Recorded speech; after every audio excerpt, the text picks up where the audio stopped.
Guys, ito na ngayon yung level ng excavation natin. Kung mapapansin nyo rin sa bungad, ito na siya.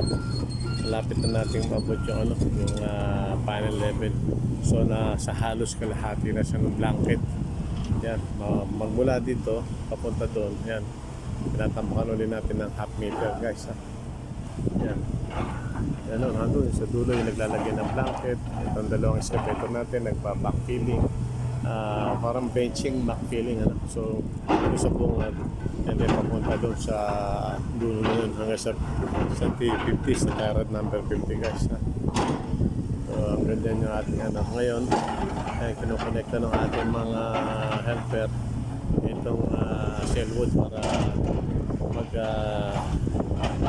ulit tayo magbawater compaction. So habang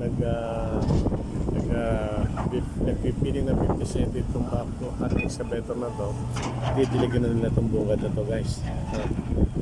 Yan yung natin ngayon, yung status ng ating site leveling sa backfilling.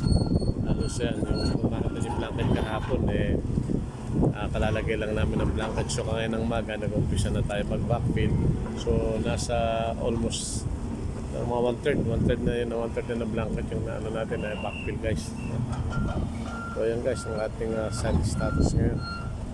Yan, maganda na siyang tingnan. So yung mga naka-stockpile na yun ang ginagamit natin backfilling.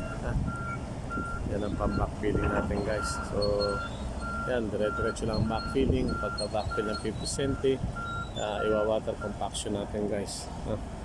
Yan. Yan lang, guys, update ko kayo sa status ng ating site na ito. Ito ang ating ginagawa ngayon na pag-backfilling at saka paglalagay ng drainage pipe at saka ng blanket support.